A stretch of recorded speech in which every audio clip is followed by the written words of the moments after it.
Boa noite a todos os irmãos. Boa noite, Boa doutor noite. Eude, nosso irmão querido. Como é que está Boa aquela noite, igreja pastor, pai. lá? Tudo bem, graças a Deus. Que bom, que bom. Saudade de vocês, muito grande. Você, na semana passada, ainda falou do coral, né? Nós estamos devendo. Estamos devendo uma ida lá para apresentar um musical. De Páscoa ou de Natal, né? Acho que dessa vez vai ser de Natal. Verdade, mas o senhor já esteve com a gente lá ontem, na pregação que o senhor mandou para a gente lá no Congresso da Família. Foi bênção do Senhor, abençoou muita gente. Foi ontem a divulgação? Foi isso, ontem, quinta-feira. Que bom. Bom. Graças a Deus. Deu tudo certinho lá a gravação? Deu sim, graças a Deus, sem nenhuma intercorrência, foi tudo bem. O pessoal reagiu muito bem, porque a gente vai vendo, o pessoal vai comentando ao vivo, né, no YouTube. Então, assim, o pessoal foi muito abençoador para as pessoas e para mim, particularmente, né? Graças a Deus, glória a Deus, né? Então, nós vamos Amém. iniciar, apresentar aí aos irmãos já conhecem, os irmãos da igreja já conhecem. Se não conhecem, são poucos que não conhecem. Doutor Eude é psiquiatra, filho do pastor Níger, amigão nosso, família, né? Então, nós ficamos muito felizes, muito felizes com a presença do doutor Eude. E hoje nós vamos conversar um pouco sobre ansiedade, verdade? Se der tempo, a gente fala sobre irritabilidade também. Mas o assunto inicial é a ansiedade. Diz a palavra de Deus lá em Lucas 12, Jesus diz o seguinte: não fiquem ansiosos por coisa nenhuma, mais vale vocês do que os passarinhos, e eu alimento os passarinhos. Mais vale vocês do que o lírio dos campos, e eu visto o lírio dos campos. Então, Jesus já nos instrui a não andarmos ansiosos, né? Mas, de vez em quando, ela vem sobre nossa vida. Doutor Eude vai falar um pouquinho sobre isso para nós. Doutor Eude, por favor, abençoa-nos. Amém. Graças a Deus, antes de mais nada eu agradeço por esse convite de estar aqui com os amados irmãos. Para mim é uma alegria muito grande. Trago um abraço distante, né? Porque não pode mais abraçar fisicamente nesse momento do pessoal aqui da nossa igreja, em Nova Vida de Deus, mas estamos juntos em nome de Jesus. O que eu peço aos irmãos é que qualquer dúvida, perguntem. É sempre bom a gente interagir. Graças a Deus por isso. Pastor, eu posso fazer uma oração para a gente começar? Sem dúvida. Amém. Senhor, muito obrigado, Deus, por mais essa oportunidade que o Senhor nos dá de estarmos aqui reunidos para tratarmos de temas tão importantes. Senhor, muito obrigado, Deus, pela tecnologia, pelas oportunidades que o Senhor nos dá. Agora, abre o nosso entendimento, Deus, fale conosco e se conosco aqui nesse meio, Deus. Muito obrigado por tudo, em nome de Jesus. Amém. Amém. Amém, irmãos. Então, primeira coisa, nessa temática da ansiedade, é uma diferença que a gente tem que fazer entre o que é ansiedade, digamos assim, normal, e o que é ansiedade que a gente possa caracterizar como sendo uma ansiedade doença ou uma ansiedade patológica. Como é que a gente vai determinar aquilo que é uma ansiedade que faz parte do cotidiano, que todos nós sofremos, e como a gente vai diferenciar isso de uma ansiedade que a gente já começa a considerar como uma doença que precisa de uma intervenção médica, uma intervenção psicoterapêutica. O que os irmãos acham? O que vocês acham? Porque, assim, ansiedade todo mundo já sentiu, vai sentir em algum momento da vida. Agora, a partir de que momento a gente começa a falar, ou que os irmãos pensem que a ansiedade começa a se tornar um problema, começa a se tornar, quem sabe, uma doença? O que os irmãos acham? Bom, eu imagino que, ao ponto dela tirar a pessoa do normal dela, já começa a se tornar uma doença, né? Eu penso assim, aquela ansiedade normal da gente tá chegando a hora de fazer uma determinada uma programação, por exemplo, os dias que antecedem, a gente fica naquela correria, naquela ansiedade de que está tudo certinho. Isso acho que já faz parte do cotidiano nosso. Mas aquela ansiedade que tu não consegue ficar parado, não consegue dormir, não consegue tirar a mente de uma determinada coisa, eu acho que aí já parte para o lado da enfermidade, né? Eu penso dessa maneira, não sei se estou errado. Não, está certíssimo, pastor. É exatamente esse o raciocínio. Antes de eu explicar a diferença entre um e outro, eu acho que é importante a gente pontuar algo. Qual é a diferença entre ansiedade e medo? Porque o medo também, todos nós sentimos medo e a ansiedade também. O medo, ele sempre tem um objeto específico. O que significa? Eu tenho medo de cachorro, eu tenho medo de altura, eu tenho medo de mar. O medo, eu sempre tenho alguma coisa específica a qual me causa medo. Então, eu tenho medo de fogo, eu tenho medo de ficar sozinho, tenho medo de escuro. O medo sempre tem aquilo que a gente vai chamar de um objeto que causa o medo em mim. A ansiedade, não. A ansiedade é mais generalizada. Por isso, até que o principal transtorno de ansiedade é chamado transtorno de ansiedade generalizado. A ansiedade é uma preocupação mais vasta, principalmente com questões do cotidiano. Enquanto possa ter uma preocupação assim, mais focal, por exemplo, como o nosso pastor falou, eu vou pregar, é comum que eu fique ansioso porque eu vou pregar. Mas, em geral, a ansiedade, ela diz respeito. Eu não consigo falar assim, especificamente o que está acontecendo. Eu só estou ansioso por diversas preocupações do cotidiano. Eu fico ansioso pelas questões da pandemia, eu fico ansioso pelas questões do trabalho, mas não é algo tão circunscrito como o medo. O medo é sempre assim. Eu tenho medo de escuro, eu tenho medo de cachorro, eu tenho medo de elevador. Sempre tem um objeto fixo.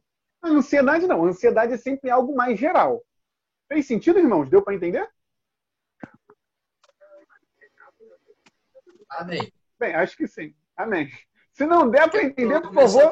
direto aí, pessoal. Pois bem, feita essa diferença, quando a gente vai falar a ansiedade, irmãos, todos nós temos. Até o bebezinho, ele tem ansiedade. As mães e até os pais aí sabem disso.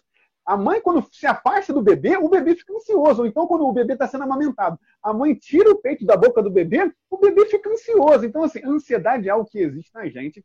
Por que existe? Porque justamente antigamente, quando o homem precisava caçar, o homem precisava ir para a mata para poder pegar o seu alimento, ele se deparava com muitos predadores. Então, assim, era preciso ter uma ansiedade para quê? Para ele poder correr, para ele poder fugir nos momentos. E lógico, conforme a modernidade foi passando, e hoje em dia a gente não tem mais tanto essa necessidade de caçar e tal, mas a ansiedade continua. Todos nós temos ansiedade. Mas foi justamente aquilo que o pastor falou. A partir de que momento a ansiedade começa a se tornar patológica, ou pelo menos a gente começa a se preocupar como se podendo ser uma doença? O raciocínio é o mesmo que a gente usou semana passada para diferenciar aquilo que é tristeza normal para uma tristeza patológica. Então, quais são os dois principais pontos? Primeiro, sofrimento. Uma coisa, eu vou sempre pegar esse exemplo. Eu estou ansioso, por exemplo, porque eu vou entrar aqui na sala para falar com os irmãos. Isso é comum. Estamos ansiosos. Outra coisa é, caramba, não vou conseguir entrar na sala, eu travo, eu começo a ficar sofrendo, a suar frio, passar mal. Ora, isso é algo que está um pouco além daquilo que a gente chamaria de uma linha de normalidade. Por quê? Porque está me trazendo um sofrimento que é desproporcional ao tamanho daquilo que eu vou enfrentar. Então, por exemplo, se eu vou ter que passar por uma entrevista de emprego, é normal que todos nós fiquemos ansiosos, ainda mais no momento que nós estamos. Agora, se eu vou para uma entrevista de emprego e aperto a mão do entrevistador, a primeira coisa que ele me pergunta, qual é seu nome? Eu travo, não consigo falar? Opa! Essa ansiedade, esse sofrimento já está um pouco além. Com isso, a gente entra na outra questão, que é justamente aquilo que nos ajuda a diferenciar, que é o quê? Perda de funcionalidade. A gente sempre na psiquiatria vai falar sobre perda de funcionalidade. É justamente, está nesse contexto daquilo que a gente está descrevendo. Uma coisa é uma ansiedade que, por exemplo, às vezes até me ajuda, porque eu fico preocupado, então eu sou mais detalhista com o meu trabalho, eu vou fazer, por exemplo, uma apresentação na igreja, decoro as minhas falas com mais afinco. É aquela preocupação da responsabilidade. Isso é bom.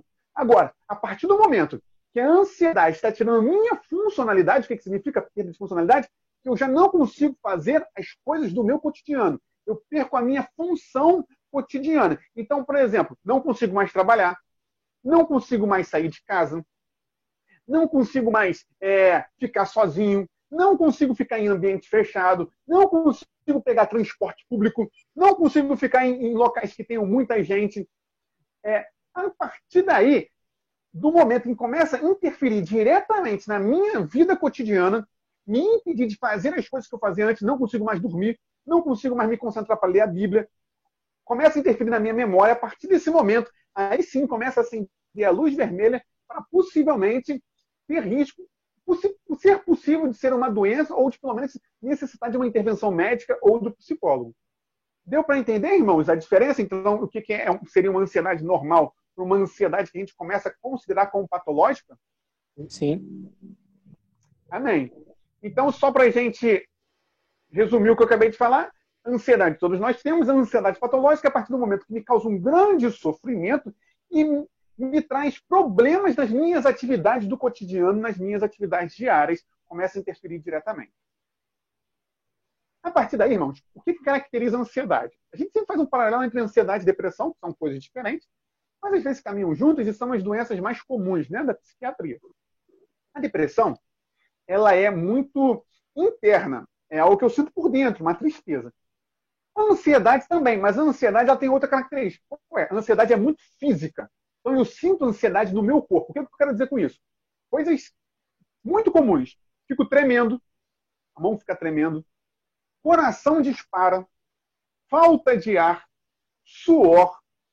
E aí, por exemplo, quer ver algo que, no momento que nós estamos, traz uma preocupação às pessoas, qual é a falta de ar. Às vezes a pessoa está com falta de ar por causa de ansiedade, mas devido a nós estarmos em momento de pandemia, a pessoa já começa a se preocupar com a Covid, e aí, não estou falando que não tem que se preocupar, tem que se preocupar, mas ela começa a se preocupar muito com a Covid, e aí, por muito se preocupar, aumenta ainda mais a ansiedade, como aumenta ainda mais a ansiedade, aumenta ainda mais a falta de ar, e acaba criando esse ciclo que a gente precisa quebrar. Então, a ansiedade é muito física. O que é muito comum? Coração disparar. A gente sente o coração disparar e sente também ele bater como se estivesse batendo mais forte, que é aquilo que a gente chama de palpitação. Às vezes dá aquela sensação de estar com o coração na garganta. Isso é muito comum. Então, coração disparar e a sensação dele bater mais forte. Possível falta de ar. Tremor. Tremor é muito comum, irmãos. A pessoa fica tremendo, literalmente. Suor também, fica suando frio. Mesmo não está com febre, não está com calor, mas fica aquilo que a gente chama, né, de suando frio. Dificuldade de concentração, dificuldade de ficar parado, porque a ansiedade, como a pessoa fica com muita energia, ela fica o tempo todo se mexendo. Então, às vezes, é a pessoa que no trabalho não consegue ficar sentada, toda hora levanta, tem que beber uma água, tem que ir no banheiro. Às vezes a gente vê isso também com filhos, ou então em escolas, a criança que não consegue ficar parada. Dificuldade para dormir, justamente por isso, porque a pessoa bota a cabeça no travesseiro e não dorme, a mente fica a mil. São questões que a gente sente muito no corpo. Então, o primeiro ponto que eu queria deixar para os irmãos é isso, que a ansiedade é algo muito físico e que a gente sente muito no corpo. Deu para entender, irmãos? Alguém já sentiu isso? Acho que todos nós já sentimos isso. Alguém quer comentar, falar alguma coisa? Já que a turma não está falando, né? Está um pouquinho ainda... Acho que estão guardando as perguntas, hein? Eu cheguei a um nível de ansiedade há bastante tempo atrás, um nível tão grande de ansiedade, quando eu comecei a sentir esses sintomas, eu achei que eu estava infartando. Porque começou a dar falta de ar, começou a coração acelerado e uma série de coisas. Eu falei, estou infartando. Corremos para o médico, cheguei lá, o médico, não tem nada não. Está tudo certinho, está tudo direitinho. E eu passei um bom período sentindo essas coisas e tive que, depois, evoluiu para a síndrome do pânico e eu tive que entrar com tratamento, como eu falei semana passada.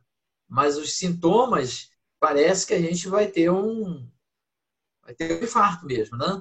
E eu queria perguntar para você, doutor Yuri, se pode chegar ao ponto de ser fatal. Olha, pastor, vamos lá, em cima disso que o senhor falou. É extremamente comum a gente receber o paciente encaminhado do cardiologista. Porque é justamente isso que o senhor falou.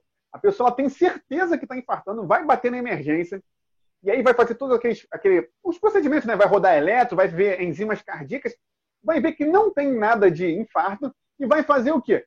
Vai, em geral, o que eles fazem na emergência é dar uma injeção de diazepam para a pessoa dar uma baixada, aí depois ela vai procurar o cardiologista, vai fazer eco, vai fazer um monte de exame, vai ver que não tem nada no coração, e vai ser encaminhado para o psiquiatra. Com relação a ser fatal, assim, não é que a ansiedade em si vai levar a pessoa a morrer. Agora, um nível absurdo de estresse, por exemplo, se a pessoa já tem alguma questão cardíaca, poderia complicar? Poderia. Então, não é ansiedade diretamente.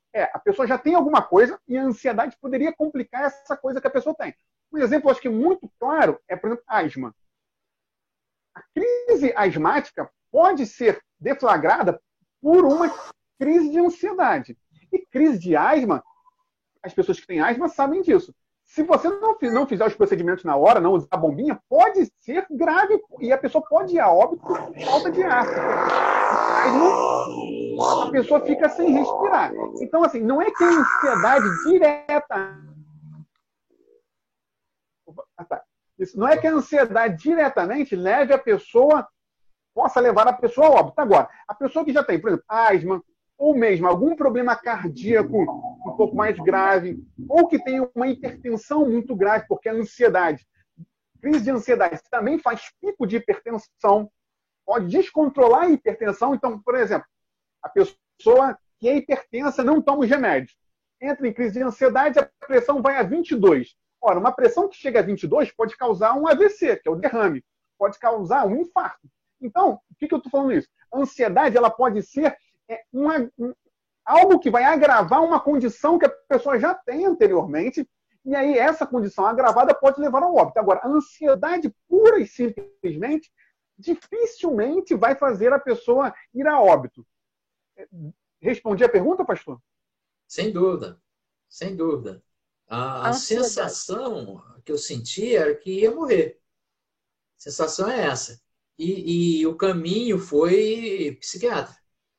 Tive que ir ao psiquiatra, porque eu fui no cardiologista, aquele negócio todo, fiz os exames todos, tinha nada. E a pressão boa, coração bem, exame de sangue também bem, tudo bem. E aí me encaminharam para o psiquiatra, onde eu comecei a medicação e melhorei, né? Exatamente. Acho que alguém ia fazer alguma pergunta. Não entendi. Fala de novo, por favor. A ansiedade, esses sintomas podem simplesmente acabar do nada, sem tomar nenhuma medicação, enfim. Então, vamos lá. Uma coisa é crise de ansiedade. Outra coisa é um transtorno da ansiedade. Uma crise de ansiedade é algo, como já está na expressão, uma crise. Então, é algo pontual. Por exemplo, não sei, eu vou casar, eu posso ter uma crise de ansiedade. Quando a noiva desmaia, isso é uma crise de ansiedade. Significa que ela tem uma doença da ansiedade? Não. É uma situação muito estressante. Por exemplo, às vezes é comum a gente ver esses vídeos. A mulher está dando a luz, o pai está filmando aqui, daqui a pouco tu vê a câmera caindo. Por quê? O pai teve uma crise de ansiedade naquele momento e talvez tenha baixado a pressão dele, ele desmaiou. Agora, isso é um ponto, é pontual. Então, assim, crise de ansiedade, ela tem ali o seu momento, o seu pico, vai passar. Tendo passado aquele momento de estresse, aquela que passa. Agora, um transtorno da ansiedade, o mais comum é o TAG, que é o transtorno de ansiedade generalizado, aí sim é necessário fazer não que a crise de ansiedade não precise tratar, a gente também trata, mas agora, um transtorno de ansiedade dificilmente vai melhorar do nada. Então, é preciso o quê? Uma terapia, uma medicação para a pessoa, então, sair desse transtorno de ansiedade. Agora, momentos pontuais de ansiedade, isso acontece com todos nós, pode até chegar numa crise de ansiedade pontual. Agora, também é aquela questão. Eu estou tendo crise de ansiedade todo dia. Aí já não é mais crise de ansiedade. É uma doença da ansiedade. Uma coisa, eu tenho uma crise de ansiedade, agora no primeiro semestre, vou ter depois lá no Natal, porque eu fiquei muito emocionado no Natal. Isso é uma coisa. Agora, a partir do momento que a minha crise de ansiedade é todo dia, 2, 3 vezes ao dia, já não é mais crise de ansiedade. É um problema, é uma doença da ansiedade. Respondi a pergunta? Respondida. E aí, irmãos, outra questão que está diretamente ligada à ansiedade são os pensamentos. Como é que é a mente do ansioso? A mente do ansioso é a mente do e se? E se eu fizer isso, o que vai acontecer? E se eu fizer aquilo, o que vai acontecer? E sempre são cenários catastróficos. Então é assim, e se eu não sair de casa às 7h30? vou perder o ônibus. E se eu perder o ônibus, não chego no trabalho? E se eu não chegar no trabalho, eu vou ser demitido? É sempre assim. E se? E se eu fizer aquilo? E se eu fizer aquilo outro? E se eu deixar de fazer? É sempre isso. São sempre preocupações. O que é uma preocupação? Preocupação está na palavra. São preocupações mentais. Ou seja, eu me ocupo previamente daquilo que vai acontecer. Então, antes de acontecer, eu estou preocupado. Tem um pessoal que fala, não é exatamente isso, mas serve para a gente comentar, que o depressivo está com a mente no passado e o ansioso está sempre com a mente no futuro. Eu não vou dizer que o depressivo seja sempre a mente no passado, mas a mente do ansioso, em geral, é sempre no futuro. E se eu não fizer isso, como é que vai ser? Como é que vai deixar de ser? Como é que não vai ser? E assim, eu estou sempre preocupado, a minha mente não desliga, e a ansiedade é caracterizada por preocupações do cotidiano. Então, é assim, preocupação com a família, preocupação com o trabalho, preocupação com a igreja. Parênteses, não estou falando que não é para se preocupar. É uma preocupação que vai entrar naqueles critérios que a gente falou, que vai impedir meu funcionamento, que vai me trazer um grande sofrimento. Então, assim, a mente do ansioso, ela é sempre preocupada o tempo todo. É muito comum a pessoa falar que quando deita, a dormir, o corpo até relaxa, mas a mente não desliga. A mente fica sempre criando esses planos, essas elaborações de como vai ser o futuro, de como não vai ser. E se eu não fizer isso, se eu não pagar a conta, se eu não trabalhar, e se a pandemia não passar, fica no 360, 220 o tempo todo, não desliga nunca. Foi?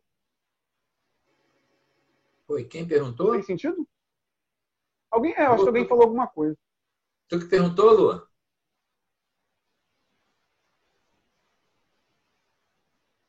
Aperta o microfone. Agora sim. Foi. Não foi eu, não. Mas Não. dentro da resposta dele, eu gostaria de fazer uma pergunta, por favor. Uhum. Eu me sinto muito ansiosa. Como você disse, me preocupo antes das coisas acontecerem. Eu sou muito agitada. Eu durmo bem, mas desde o momento que eu acordo até o momento que eu vou me deitar, eu já estou fazendo uma coisa, mas já preocupada e pensando no que eu tenho que fazer daqui a pouco, se vai dar tempo, se eu não vou me atrasar, porque e sou muito agitada. Não consigo ficar muito tempo parada. É normal ou não? Porque, assim, eu já tive um problema há um ano e meio, mais ou menos, atrás. Não me recordo se foi ansiedade, justamente o que foi me dado de diagnóstico. Mas eu passei mal, meu corpo empolava. E a princípio era alergia, e não era nada de alergia. E um mês e pouco depois de fazendo vários exames, se descobriu que não era uma alergia. Era uma crise, e eu precisava sair daquela crise e tive que ficar tomando fluoxetina durante 3 meses. Uhum. Após isso, eu tive alta. Graças a Deus, depois disso, eu não tive mais nenhum problema relacionado a isso. Mas continuo na minha agitação do dia a dia. Então, assim, o quanto isso atrapalha o seu cotidiano? Não, a funcionabilidade não me atrapalha ser funcional em momento algum. Simplesmente sou muito agitada mesmo. Tudo para mim tem que ser rápido, anda logo, vamos embora, tem que ser a tempo e a hora, infelizmente. Uhum. Mas você acha que isso te prejudica em alguma coisa, ou prejudica a sua família, prejudica quem está ao seu redor? Às vezes eu acho que sim, porque às vezes eu acho que se eu fosse um pouco mais calma, eu conseguiria lidar melhor com certos assuntos. E devido a ser agitada demais, eu já tenho a minha pequena que também acaba refletindo nela essa agitação. Ela também não consegue ficar quieta, não para ver uma televisão e quer se movimentar o tempo inteiro. Entendi. Assim, a gente não tem como, obviamente, fazer uma consulta aqui, mas a partir do momento que isso você entende que interfere na sua vida ou que tem algum prejuízo de qualidade de vida, quer que seja na qualidade de relacionamento, quer seja em fazer alguma atividade, eu não vou dizer que seja doença, porque seria precoce demais eu falar que é uma doença. Eu diria o quê? Que valeria a pena passar por uma avaliação. Porque entra na questão de estar interferindo. Porque assim, se não interfere em nada, se a pessoa falar para mim assim, olha, eu sou acelerado, mas não interfere em nada, ninguém reclama, tá tudo bem, tá tudo ótimo. Se não interfere em nada, que eu vou mexer? Agora, a partir do momento que interfere alguma coisa, quer que seja na minha família, quer que seja em alguma atividade que eu precise fazer, quer seja no lidar com os meus filhos, talvez eles acabem também ficando acelerados porque eu sou acelerado, valeria a pena o quê? Passar por uma avaliação, até porque no seu caso especificamente já teve um acontecimento prévio. Então, qual é o principal fator de risco para qualquer doença psiquiátrica? Se já teve um caso anterior, sempre é fator de risco para ter um novo. Não estou dizendo que seja nem que vai ser, mas vale a pena passar por uma avaliação. Ok, obrigada. Ótimo. Então, gente, é justamente isso que a gente está falando. Isso foi interessante porque para a gente entender essa interferência no cotidiano, como às vezes ela é algo bem fino, né? É algo bem delicado, que a gente tem que ir vendo cada aspecto, às vezes passa despercebendo, mas acaba interferindo em algum momento, em alguma questão. E aí, assim, na dúvida, aquilo que eu falei vale para todos nós. Na dúvida, passa por uma avaliação. É sempre bom a gente fazer um check-up, digamos assim. É sempre bom a gente não ficar na dúvida. Porque o que acontece, muitas das vezes, é o quê? Muitas das vezes, o ansioso, ele consegue levar a ansiedade por muitos anos. Por quê? Porque, conquanto às vezes interfere muito na família, mas não interfere tanto no trabalho. Porque a pessoa ansiosa, ela está produzindo. Ela está acelerada, está produzindo. Então, assim, como no trabalho vai levando, a pessoa vai arrastando. Mas, às vezes, nos relacionamentos interpessoais, interferem. Às vezes, dentro de casa, interferem. Então, assim, é bom a gente dar uma checada, isso serve para todos nós, porque a ansiedade, por muitos anos, isso é algo muito prejudicial, porque, principalmente, porque vai perder qualidade de vida. Então, assim, não basta estar vivo, né? Não basta sobreviver, a gente tem que ter vida e vida em qualidade. Afinal, é aquilo que Jesus disse, né? Eu vim para que tenham vida e tenham vida em abundância. Então, não é só vida, é vida abundante. Então, a gente precisa ter qualidade de vida, mas também é possível, não estou falando que isso aconteça com todos, nem que vai acontecer, mas é possível. A grosso modo, assim, a ansiedade, eu estou aqui, né? Acelerado. É como se você estivesse numa bateria, puxando o máximo da bateria. O que pode acontecer depois de muitos anos? A bateria acabar. O que eu quero dizer com isso? Às vezes acontece que a pessoa que é ansiosa por 20, 30 anos, lá no futuro vai desenvolver o quê? Depressão. Depois de tanta ansiedade, ela acaba deprimindo. Então é sempre importante, não estou falando que precisa entrar com remédio sempre, em todos os casos, em casos leves. Não, mas talvez um acompanhamento psicológico, ter com quem conversar, isso possa ajudar. Então, assim, na dúvida, para todos nós, o que eu acho que a recomendação qual é? Na dúvida, passa por uma avaliação, ver o que o profissional vai achar. Pode ser o psiquiatra, pode ser o psicólogo, o terapeuta. Então, é importante as pessoas entenderem que a pessoa que está ao lado dele é diferente dele. Não adianta eu, com a minha tranquilidade, querer trazer a minha esposa para o meu jeito de ser. Eu tenho que entender que ela é diferente. E não posso ter um desgaste com ela por ela ser diferente. Ela, por sua vez, tem que me entender também e saber que eu sou diferente dela. E ela não pode ter um desgaste ou me desgastar por causa disso. Então, é a questão também temperamental, essa questão de que nem a Lu falou, né? Ela mais rápida, mais agitadinha, assim, né? E, de repente, o Vicente é mais tranquilão, o marido dela, né? Mais tranquilo e tudo. É normal uma pessoa ser mais tranquila e outra mais agitada, né, doutor Yudi? Sem dúvida nenhuma. Por isso que a questão qual é? É o quanto isso interfere na sua vida. Não dá para comparar duas pessoas, jamais. É justamente isso que o senhor falou, pastor. Por exemplo, se a gente compara filhos, se eu tenho um filho que é mais agitado e outro que é mais calmo, vai parecer que o que é mais agitado é muito mais agitado e que o que é mais calmo é muito mais calmo. Mas não é que um seja muito mais agitado e o outro muito mais calmo. É porque cada um é cada um. Não dá para a gente comparar. Se a gente se comparar, até aqui na nossa reunião, se a gente entrar em comparação um com o outro, vai parecer que alguém talvez tenha alguma doença, mas não é isso. Por isso que assim, é o quanto interfere no meu cotidiano, o quanto me causa sofrimento a mim. Mas não dá para eu ficar comparando, porque assim, cada pessoa é uma pessoa, cada pessoa teve uma formação histórica, cultural, cada pessoa tem um olhar sobre a vida que é diferente. Então, assim, as doenças, isso é muito importante. As doenças, elas não existem num vácuo. As doenças existem dentro de uma pessoa. Então, qualquer doença vai se manifestar naquela pessoa dentro da personalidade dela. Então, assim, é justamente isso. Uma pessoa que é mais, digamos assim, uma pessoa que é mais sensível, ela por si só, sensível no bom sentido, né? Pode...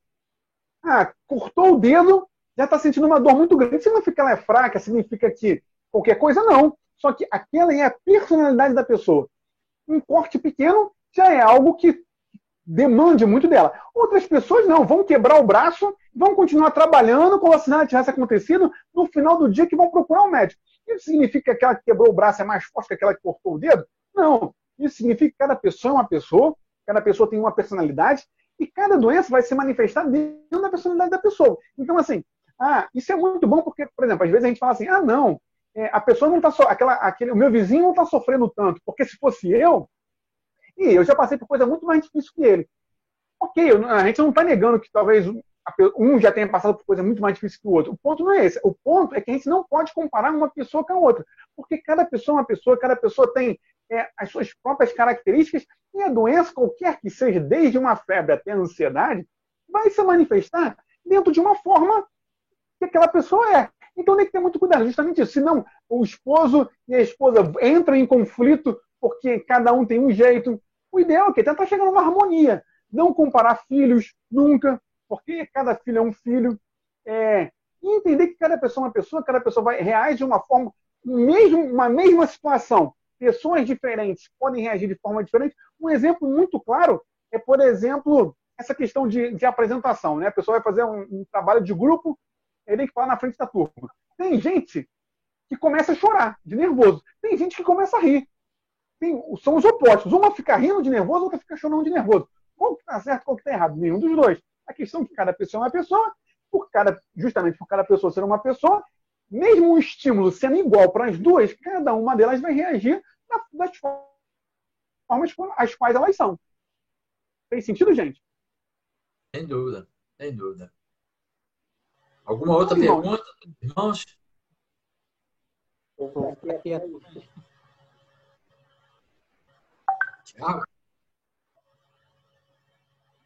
Tiago, falou?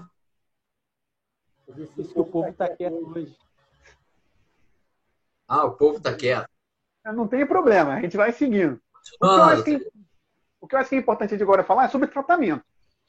Como é que é a questão do tratamento? O tratamento, aquilo que a gente falou semana passada, tratamento psiquiátrico sempre é baseado na medicação e na psicoterapia. Eles caminham juntos, psicoterapia, o psicólogo, o psicanalista, o terapeuta. Qual é a medicação que a gente usa para ansiedade? Isso também é algo que causa muita confusão para as pessoas, que a gente vai resolver agora em nome de Jesus. Antidepressivo se chama, obviamente, antidepressivo. Mas antidepressivo não trata só depressão. Antidepressivo é o que trata a ansiedade. Mas e as pessoas falam assim, mas não tem um ansiolítico? Ora, aquilo que geralmente as pessoas chamam de ansiolítico, que é o famoso Rivotril, ele é muito bom para tirar de crise de ansiedade, mas ele não é tratamento de manutenção da ansiedade. Para ficar mais claro, vamos pegar um exemplo que é mais comum a nós. Por exemplo, sinusite. Se eu estou com uma sinusite bacteriana, como é que eu trato sinusite bacteriana? Com antibiótico. Vou ter que tomar lá um antibiótico por 14 dias. Mas se eu tiver com muita febre, adianta eu tomar 5 comprimidos de antibiótico? Não. O que eu vou fazer quando eu tiver com muita febre dentro da sinusite? Vou tomar dipirona. Qual é o paralelo? Ansiedade. Se eu tiver em crise de ansiedade, qual é a minha dipirona da ansiedade? É o Rivotril. Para tirar da crise, para tirar da dor. Mas o tratamento de manutenção, qual é o antibiótico da ansiedade? Vai ser o antidepressivo. Então, o tratamento de manutenção, aquilo que estabiliza o paciente, que faz ele ficar estável sem o transtorno de ansiedade, vai ser o antidepressivo. Novamente, se chama antidepressivo, mas não trata só depressão, trata também ansiedade. Agora, para momentos pontuais de crise, também não adianta eu tomar a cartela toda de antidepressivo. Num momento pontual, eu posso fazer uso dessas medicações que a gente chama que são os benzodiazepínicos, por exemplo, Rivotril, que é o clonazepam, diazepam, alprazolam, bromazepam. Então, o tratamento de ansiedade tem medicação de crise e medicação de manutenção. O que trata efetivamente é a medicação de manutenção, que é um antidepressivo, como a nossa irmã que falou, a fluoxetina, que foi o que ela usou. Mas para momentos pontuais de crise, por exemplo, quando chega na emergência, como o pastor falou, achando que está infartando, passando mal, a gente vai usar o quê? Não vai usar antidepressivo, porque ele não funciona na hora. A gente vai usar um diazepam, talvez injetável, um Rivotril sublingual, para tirar de crise. Então, o que tem que ficar claro é isso. Crise é uma coisa, manutenção é outra. Deu para entender, irmãos? Ótimo, muito bom. E aí, novamente, aquilo que a gente falou. Antidepressivo não gera dependência. Tanto que, como é que se toma antidepressivo? É pelo menos um comprimido ao dia. Dependendo da dose, pode ser mais de um comprimido, mas é sempre um comprimido diário. O Rivotril, a medicação de crise, essa sim, pode gerar dependência. Por isso é aquilo que a gente falou lá no começo. Crise é um momento pontual. Se eu estou tendo crise todo dia, alguma coisa está errada. O tratamento não está dando certo. Eu não posso ter crise todo dia. Uma coisa, eu tenho uma crise esporadicamente. É lógico que no começo, vou falar o que eu faço muitas das vezes. A medicação ela precisa de tempo para começar a agir. O antidepressivo ele vai começar a agir em 20 a 30 dias. Mas nesse primeiro mês, eu vou deixar a pessoa desprotegida? Não. Talvez, no primeiro mês, o que eu posso fazer? Eu posso botar um Rivotril diário, tão somente para o primeiro mês. Porque em um mês a pessoa não vai ficar dependente. Ou até 15 dias. Por quê? Porque o Rivotril ele funciona na hora. O Rivotril é para tirar de crise. Então, no primeiro mês, enquanto o antidepressivo está subindo a concentração no organismo da pessoa, eu dou uma segurada, dependendo do caso, com o Rivotril. Depois do primeiro mês, o que eu faço? Tiro o Rivotril, sigo só com o antidepressivo, e aí, se a pessoa, porventura, tiver alguma crise depois, ela fica com o Rivotril tão somente SOS. Então, Rivotril é SOS, antidepressivo é a medicação de manutenção que a gente vai manter a longo prazo até o momento adequado para ser retirado. Oi, irmãos? Ótimo. Deixa eu te fazer uma pergunta. Tem muitas pessoas que acabam fazendo o uso do Rivotril para auxiliar no sono.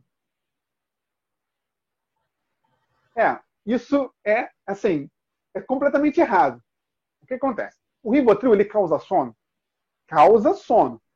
Mas ele não é medicação para dormir. Por quê? Porque você vai ficar dependente.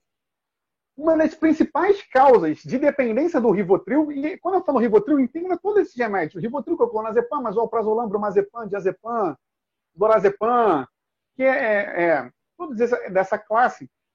A partir do momento que eu uso para dormir, é a maneira mais fácil de ficar dependente. Ficar dependente nada mais é do que ficar viciado. Então, assim, Rivotril não é medicação para dormir. Rivotril é medicação para crise de ansiedade.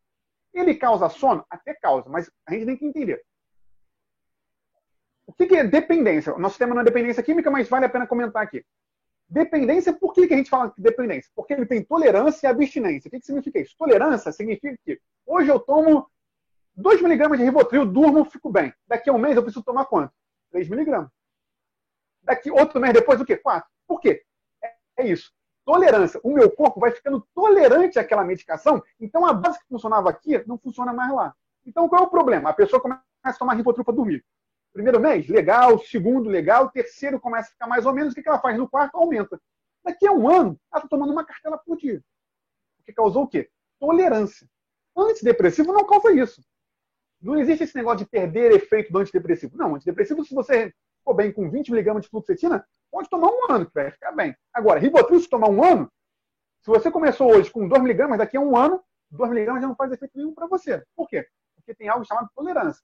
E também tem abstinência. O que é abstinência? E quando você tira o remédio, tira a substância de forma abrupta, a pessoa passa mal. Então, o que acontece? A pessoa começa a tomar Rivotril para dormir. Primeiro mês, ok. Segundo, mais ou menos. Terceiro, não está mais dormindo com aquela dose, ela começa a aumentar. Começa a aumentar. Está tomando 3 comprimidos à noite. Aí, por algum motivo, acabou o remédio dela, ela não toma. No dia seguinte, está como? Com abstinência. Por quê? Porque parou de uma vez o remédio. Então, assim, não usem Rivotril para dormir. Se você já está usando, também não é para parar de uma vez. Porque se parar de uma vez, vai abrir abstinência. É preciso passar por um profissional para a gente fazer aquilo que a gente chama de desmame, que é o quê? E diminuindo gradativamente a medicação conforme o seu corpo vai reagindo, para você não ter uma crise de abstinência ao Rivotril. Então, só para fechar, Rivotril não é remédio para dormir, não use Rivotril para dormir. Existem muitos outros remédios que a gente usa para dormir que não vicia, que é muito tranquilo. Agora, Rivotril não é remédio para dormir. Rivotril é remédio para crise de ansiedade. Muito bem. Alguma outra pergunta aí dos irmãos? Caso do ansiolítico, tem que fazer essa diminuição gradual ou não? Ele pode ser, você foi receitado por 3 meses, tomou os 3 meses, está tranquilo, você suspende imediatamente, ou não? Ele precisa ser gradual. Olha, assim, eu particularmente, talvez eu seja um pouco mais conservador, mas eu prefiro sempre começar devagar e diminuir devagar. Não importa o tempo que a pessoa tenha tomado. Isso me dá mais segurança e dá mais segurança para o paciente. É difícil, a menos assim, momentos muito pontuais, pacientes internados, que a gente precisa de algo muito grave, eu começo a medicação mais rápido. Agora, qualquer outro caso no consultório, sempre começa a medicação devagar, aumenta devagar e quando for tirar, sempre tira devagar. Eu particularmente, não gosto de entrar de uma vez, nem tirar de uma vez, porque assim, é mais seguro fazer sempre as coisas devagar. Tá bom? Qual é o tempo de tratamento? Até em cima dessa sua pergunta. Olha, gente, assim, não tem como a gente falar um tempo de tratamento padrão, porque cada pessoa é uma pessoa, justamente aquilo que a gente falou anteriormente, cada organismo é um organismo. Tem gente que em 1 mês está bem, tem gente que vai demorar 1 ano. Então, assim, essa questão de tempo, eu acho que não é o mais importante, a gente não precisa frisar em tempo, cada pessoa é uma pessoa, cada organismo é um organismo. Como eu falei, se a gente começa com dose baixa, vamos pegar o exemplo da fluoxetina, que é um antidepressivo muito comum, porque tem no SUS.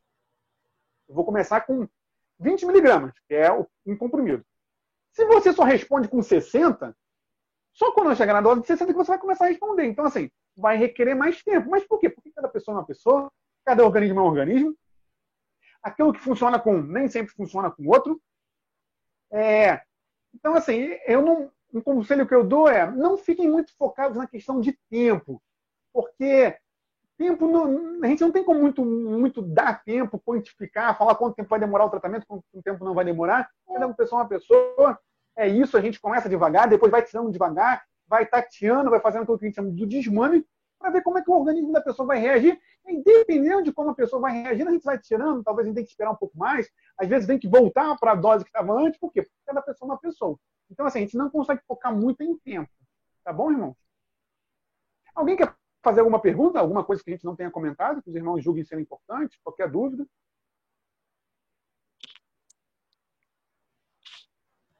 Vou fazer outra pergunta aí. Tem muitas pessoas que têm problema de sono. Sim. Ou demora a dormir ou acorda demais durante a noite.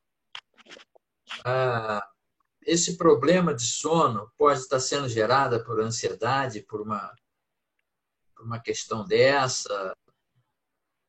Porque a gente sabe também que tem outras questões de pessoa comeu demais à noite. Vai ter problema de um sono meio conturbado, né? Mas mesmo ele se policiando e comendo leve de noite, pegando leve, e tem problema de sono. O que poderia ser esse problema de sono da pessoa? Estou te fazendo essa pergunta que muitas pessoas chegam perto da gente, comenta, fala, né, sobre essas questões do sono. Então, insônia pode ser sintoma ou pode ser doença. Existem doenças do sono, que aí a pessoa, o problema dela qual é? É sono.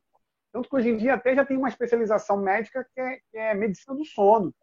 Existem sim pessoas que têm problemas na arquitetura do sono, nas fases do sono, porque o sono tem várias fases. Tem gente que tem problemas nisso sim. E existe medicação específica para tratar a doença do sono. Agora, o mais comum é que não seja isso. O mais comum é que a insônia seja sintoma. E aí sim, ansiedade, um dos sintomas da ansiedade podem ser insônia. Agora, é justamente isso que o senhor falou. O que é fundamental para o sono? É aquilo que a gente chama de higiene do sono. Então, coisas básicas, gente, mas que fazem toda a diferença. Por exemplo, bebidas escuras, café, mate, Coca-Cola, bebidas que têm cafeína, pode atrapalhar no seu sono. Então, o que a gente recomenda? É óbvio que cada pessoa é uma pessoa. A mim, café não faz muita diferença na questão de dormir, mas se faz para você, depois das 6 horas não toma mais café. Chocolate, porque é energético. Guaraná, Qualquer bebida que seja mais energética pode interferir no seu sono. Usar a cama tão somente para dormir. Tem gente que usa a cama para trabalhar, que usa a cama para ver televisão. Por que a gente não recomenda isso? Porque se você usa a cama, por exemplo, para trabalhar, quando você deita, o seu cérebro não entende que é para dormir. Se você usar a cama tão somente para dormir, o seu cérebro vai entender que quando você deitou, é para dormir. Evitar tempo de tela. O que é tempo de tela? Celular, computador, televisão. A melatonina, talvez os irmãos já tenham ouvido falar sobre melatonina, que é o famosíssimo, que o pessoal chama de hormônio do sono. Não é bem isso, mas a gente pode falar assim. Ele é produzido no escuro. Então, se você fica... Eu sei que muita gente, a gente faz isso, né? Fica ali com o celular no rosto, aquela luz em cima do rosto na hora de dormir. Isso dificulta o seu sono. Então, você tem insônia, diminui o tempo de tela. Isso é muito bom para as crianças também. Às vezes a criança tem dificuldade de dormir por causa disso. Então, assim, diminui o tempo de tela. Algo também, por exemplo, a gente fala muito de idoso. Vovô não está dormindo bem. Não está dormindo bem por quê? Será que não é talvez porque ele tem muitas agitações ao longo do dia? Então, assim, o ideal qual é? Está chegando a hora de dormir? Vai dando uma acalmada. O que te acalma? Tomar um chá, um banho quente, uma refeição tranquila. Não adianta comer uma feijoada gigante, porque senão realmente você vai ter até azia, né? Alguma coisa que te relaxe, que te acalme, você deita e dorme. Não conseguiu dormir, não estou conseguindo dormir, o que eu faço? A recomendação qual é? É não ficar rolando na cama. É levantar, vai fazer alguma coisa. O quê? Ler um livro, ouvir uma música. Quando você tiver sono novamente, você vem para a cama. Justamente naquele mesmo raciocínio. O seu corpo entender que cama é para dormir. Então você levanta da cama. Porque se você ficar rolando para a cama, o cérebro não está entendendo que é para dormir. Levanta, vai ler um livro, vai tomar um chá. Teve sono, volta para dormir. E no dia seguinte? A recomendação é não compensar sono. Como assim? Não dormir nessa madrugada, vou dormir amanhã a tarde toda. Por que a gente não recomenda isso? Porque se você não dormiu nessa madrugada e amanhã dorme a tarde toda, o que vai acontecer com o sono no dia seguinte? Não vai conseguir dormir. E assim a gente acaba criando um ciclo. Então, assim, não dormir hoje, sustenta amanhã, ao longo da tarde, vai deitar mais cedo e aí aumenta as horas de sono da noite. Mas deitar de tarde, eu não estou falando que não possa deitar de tarde, para compensar o sono que foi perdido, não é aconselhável. Por quê? Porque provavelmente quando chegar na noite desse dia, você não vai ter mais sono. E aí, novamente, vai estar mudando o ciclo. Então, assim, são dicas básicas. Vê o horário que você toma seus remédios. Tem remédio que pode dar insônia, então tenha cuidado com qual remédio que você está tomando. Um horário de dormir, um momento de dormir. O ideal é que seja um momento de tranquilidade, sem muitos barulhos. Eu sei que às vezes não é possível, né? Porque às vezes o vizinho bota uma música muito alta, estão dando uma festa e tal. Mas, se possível, tem que ser sem gritaria, sem muitos barulhos, para você relaxar e dormir. São dicas básicas, mas assim, higiene do sono, qualquer dúvida, joga no Google, higiene do sono. É o que funciona. Assim como o nosso corpo precisa ser lavado, nossos dentes escovados, a gente também tem que ter a higiene do sono. Oi, irmão? Ótimo. Mais uma pergunta aí, acredito que vai esclarecer a todos. Estou com problema de insônia. A primeira atitude minha é fazer essa higiene do sono. Exatamente. Se não funcionou, devo procurar um médico. Exatamente. Não funcionou, nada disso funcionou, meu conselho é procura um psiquiatra. E aí a gente tem que começar a ver o que está acontecendo, né? Se quiser ir num médico do sono, também pode, mas assim, eu acho que é mais difícil você conseguir marcar um médico do sono, né? Hoje em dia existem clínicas especializadas em sono, que a pessoa vai lá, dorme, a gente filma a pessoa dormindo a noite toda monitorizada para entender o que está acontecendo, mas muitas das vezes não é preciso nada disso. A gente regulariza, às vezes também não é preciso tomar remédio para dormir toda noite, a gente faz uma medicação aí por uns 15 dias, regulariza o ciclo do sono da pessoa, depois a pessoa fica bem, mas assim, fez a higiene do sono, não funcionou, procura um médico. Agora, é claro, gente, tem que levar em consideração o quê? Estou passando por um momento de dificuldade da minha vida, um desemprego, uma doença, é comum que eu fique preocupado e por isso não durmo. Pior é minha ansiedade, como a gente falou, por isso não durmo. Então, assim, tem que entender os contextos. Mas, na dúvida, é exatamente aquilo que a gente falou. Procura um médico, um terapeuta, para a gente ver o que a gente faz. Ok. Alguma outra pergunta? Já estamos assim no horário quase que terminando esse segundo período aí. Então, vou fazer uma outra pergunta, doutor Igor. Muitas vezes a ansiedade, a pessoa tem uma pequena preocupação com uma determinada coisa, mas quando ele deita, a mente dele fica funcionando, elaborando aquilo. Você falou aí sobre mensagem, né? Qualquer pregador, é pastor, tem prática, vai? Não. Qualquer pregador, ele tem um pouquinho de ansiedade antes de preparar a mensagem. Ele não tem na hora de pregar. Na hora de preparar, de pensar, de orar, de pedir a Deus, de se preocupar em falar o que Deus quer falar para a igreja, gera um pouco de ansiedade. Mas é o normal, isso é tranquilo. Agora, muitas vezes a pessoa está envolvida com determinada tarefa que mesmo deitando para dormir, aquela tarefa fica rodando na mente dele. Fica atrapalhando o sono e muitas vezes, até dormindo, ele acaba sonhando com aquela tarefa. Tá? O que fazer num caso desse? Isso é verdade, é muito comum. Eu já vi gente falando, por exemplo, a pessoa que é matemática, está dormindo no meio da madrugada e descobre a solução de um problema matemático que ela estava fazendo no dia a dia. Assim, é comum, assim, o que é o sonho? O sonho, na verdade, é a mente se organizando nas atividades do cotidiano. Então, é comum que você sonhe com aquilo que você teve ao longo do dia.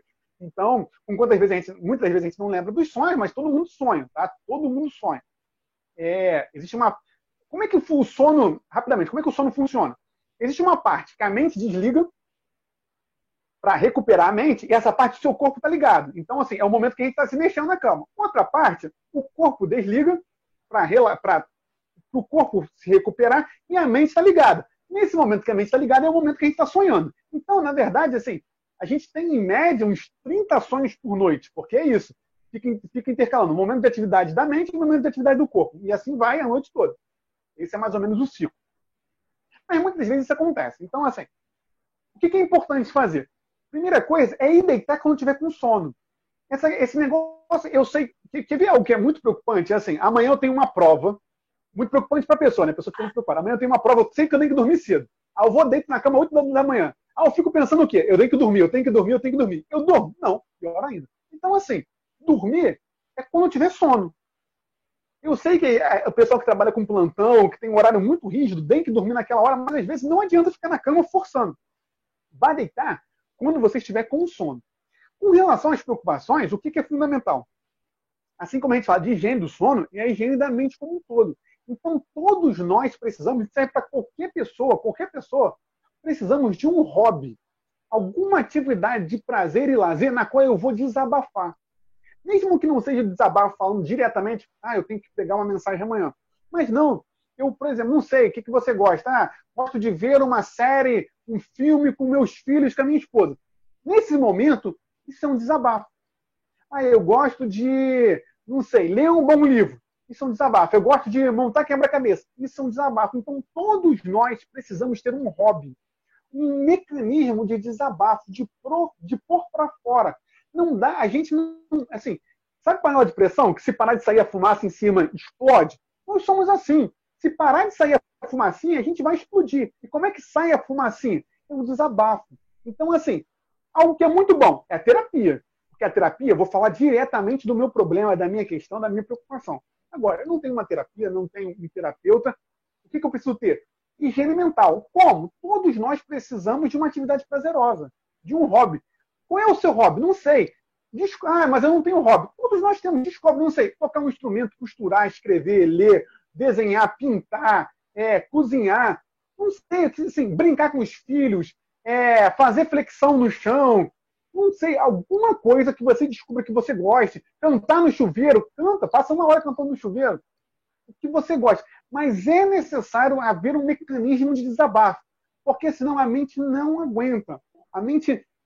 ela explode, literalmente, não literalmente fisicamente, mas ela pode entrar em surto, pode entrar numa crise de ansiedade. Então, assim, todos nós precisamos de mecanismos de desabafo. Tanto que, por exemplo, o pessoal que faz concurso e vai fazer curso para aprender a fazer concurso, é muito comum que vai chegando por exemplo, vai chegando o Enem, o que eles fazem? Às vezes eles fazem uma confraternização, fazem até uma festa. Por quê? Porque não adianta eu ficar massificando ali as informações que eu já tenho. Eu preciso o quê? Relaxar. Porque às vezes acontece muito isso, irmãos. A pessoa, vou pegar o exemplo da pregação, é um excelente pregador, se preparou, estudou vários comentários bíblicos, sabe tudo, mas está tão preocupado que não consegue relaxar na hora e trava. E aí toda aquela preparação não flui. Então, o que é recomendável? Que a gente esteja o mais tranquilo possível. E para isso, o que é de suma importância? Ter uma atividade relaxante, uma atividade que a gente consiga desabafar. E claro, tendo dito isso, existe aquilo que funciona sempre, que é o quê? A oração. Está escrito na palavra do Senhor, né? Fazei conhecido diante de mim todas as vossas petições, orações e súplicas, e a paz do Senhor, que excede todo entendimento, vai guardar o quê? O vosso coração e a vossa mente em Cristo Jesus. Então, assim, está preocupado? Vai desabafar. A gente tem alguém que nos ouve o tempo todo. Está preocupado com qualquer questão? Vai para os pés do nosso Pai, para Jesus, para os pés da cruz, e desabafa, assim, fazei conhecido diante de mim todas as vossas petições, todas. Ah, mas a minha preocupação é porque meu cachorro está doente. Está incluso entre todas as petições? Está incluso em todas? Então, irmão, vai falar com o Senhor que isso não tem falha, isso funciona sempre. É verdade, né? Doutor Eude, eu costumo brincar com o pessoal, né, dizendo o seguinte, eu gosto de quebra-cabeça. De preferência aquele de 3.000, 5.000 peças, que a gente leva aí um ano para montar, eu gosto.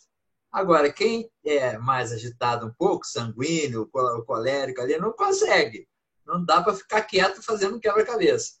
Então, compra um saco de boxe, aquele saco de pendurar lá para... E arruma um lugarzinho e parte, chuta, soca, né? Vai desestressar. Vai sair dali, vai ter uma noite de sono maravilhosa. Só não pode botar a nossa foto no saco de pancada, porque senão é pecado. Exatamente, mas funciona. Funciona. Mais alguma pergunta, queridos? Não? Doutor Eude, sua consideração final? Então, irmãos, o que eu acho que o mais importante na dúvida, busque ajuda. Não fique sozinho. Está em dúvida, não está se sentindo bem.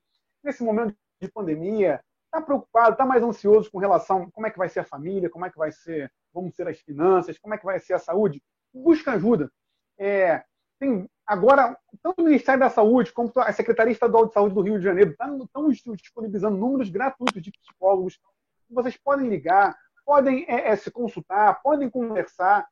É importante, isso é de fundamental importância. Aquilo que a gente falou, todos nós precisamos desabafar, ter com quem conversar. Então, assim, não está se sentindo muito bem? Busca ajuda. Não custa nada, vai ser gratuito. Na dúvida, busca ajuda, porque se for alguma coisa, quanto mais cedo a gente começar a tratar, melhor. Se for alguma coisa mais complicada, a gente já entra com tratamento. Então, assim, sem preconceito com questões de psiquiatria, de psicologia, todos nós sofremos, cada pessoa sofre do seu jeito, todos nós precisamos de ajuda.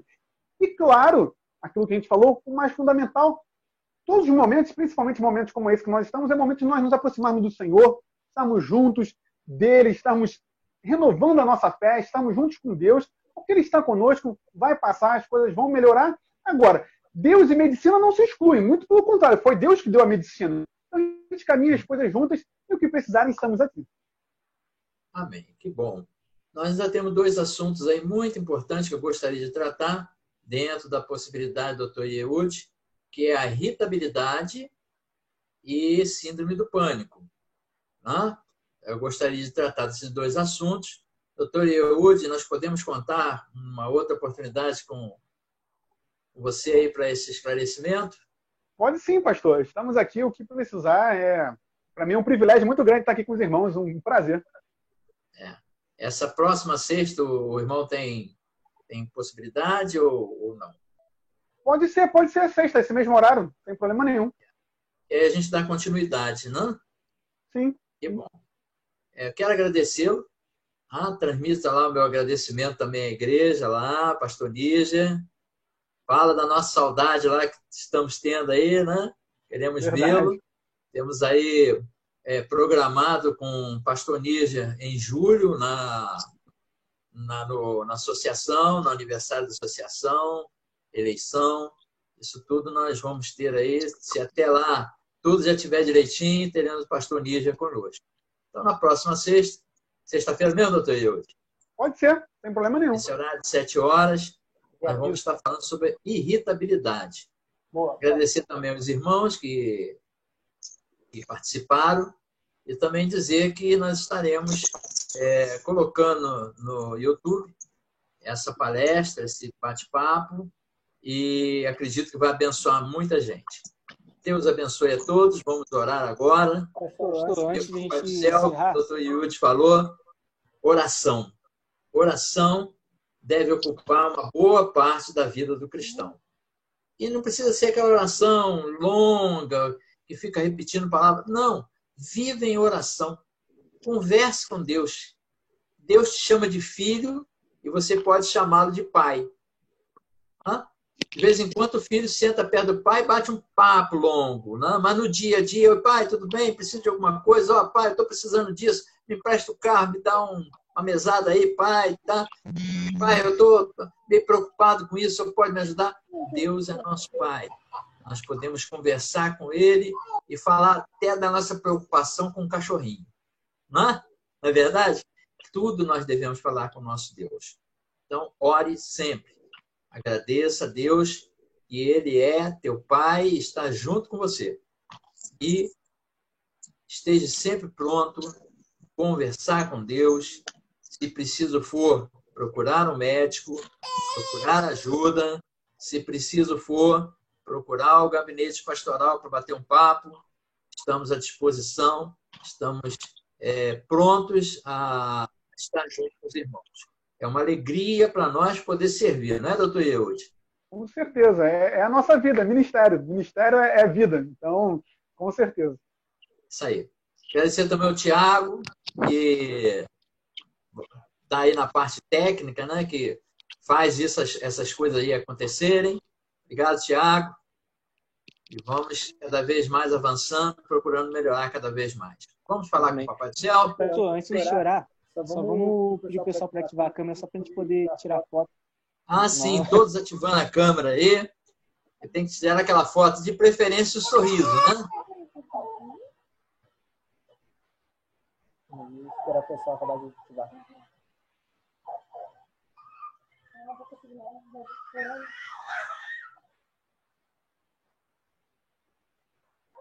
Oi, Tiago.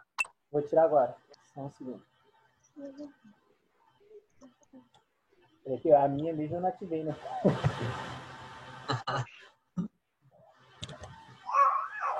Só mais um segundo. Diga não que eu já ouvi que tá chorando.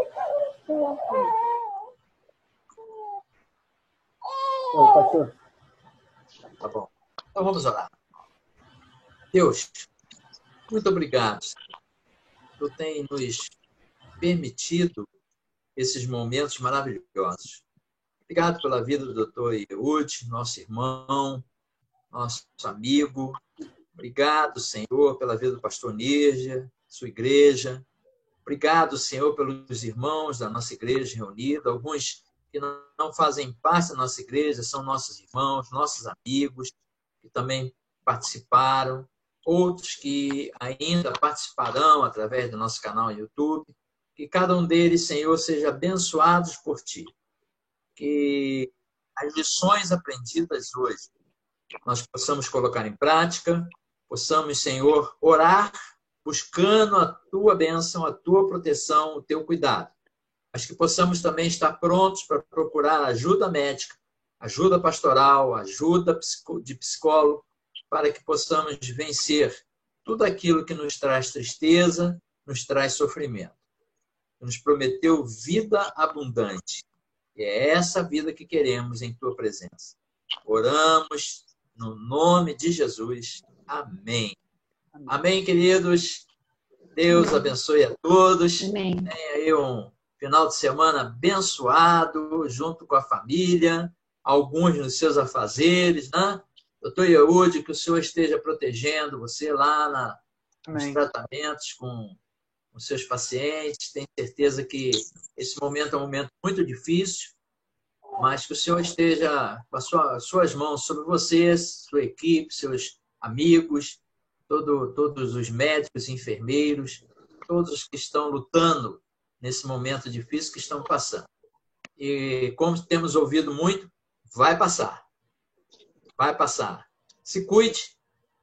Se puder, fique em casa e vamos orando e contando com o Senhor, que o Senhor, sim, vai guardar a cidade, vai guardar a casa, vai nos abençoar.